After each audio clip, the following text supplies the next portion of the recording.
السلام عليكم دمانتي والدي السلامي ميل كستا waa joogtaan waxaan u eegi doonaa kulankii weynaa ee Manchester United iyo Liverpool soo dhaxmaray.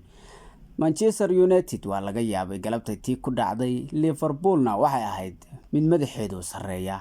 Liverpool waxa ay Manchester United kaga soo badisay 3 gool anka ever Old Trafford. Liverpool 12 game ee ugu dambeeyay ay iska hor imaadeen markii kan lagu daro 13 oo ku noqdo. hal kamida Manchester ayaa badisay dhamaan kulamada kalena wax Liverpool ay badisay iyo wax daro ku dhamaaday ayay ahaayeen. haddii aan u nimaano kulanku wuxuu ahaa mid xiisihiisu sareeyay sida loogu riyaaqsanaa iyo sida uu noqday waxay ahayd mid aad u kala fog. Manchester United aad ayay u liidatay galabtay.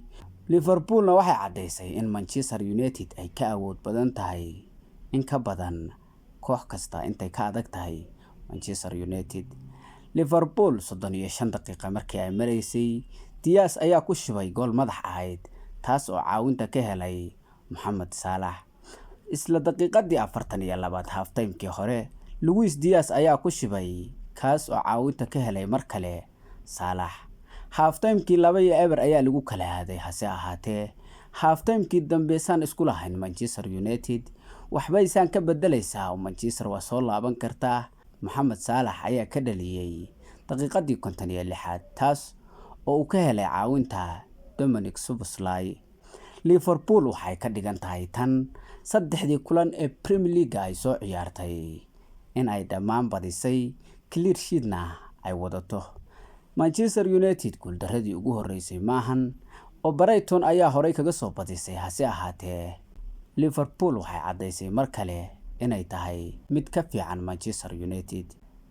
Salaah waxa uu marayaa 15 gool inuu ka dhaliyay Manchester United taasoo cid kasta ka badan, caawintiisuna way badan tahay hase ahaatee Manchester United galabtay waa ay dansanayd, dhag la qabtana ma ay islahayn. labada half time-ba waxa fiicnaa Liverpool.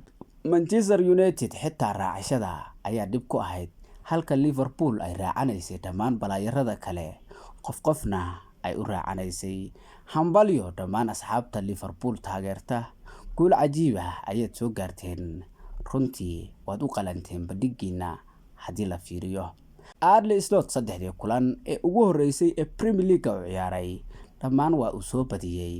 9 dhibcood ayay leedahay Liverpool, wax gool ahna weli lagama dhalin taasoo Man City-na 9 dhibcood ay wadato. labada kaalmood ee ugu horeysana Premier League ay kala joogaan. Arne Slot kulankii ugu horeeyay oo Manchester United ka hor imaado waa uu ka badiyay 3 gool ayuuna ku garaacay. Manchesterna ayada oo madaxeedu hooseeyo ayay garoonka iskaga baxday. dhammaantiin waa mahadsantihiin. muuqaalkaygan hadduu ku soo gaaray waxaan ka codsanayaa inaad ku soo biirto YouTube-keena Bila Sports iyo sidoo kale TikTok-keena. muuqaalkana aad gaarsiiso asxaabta kale ee sportska jecel. magacaygu waa Bila Sports.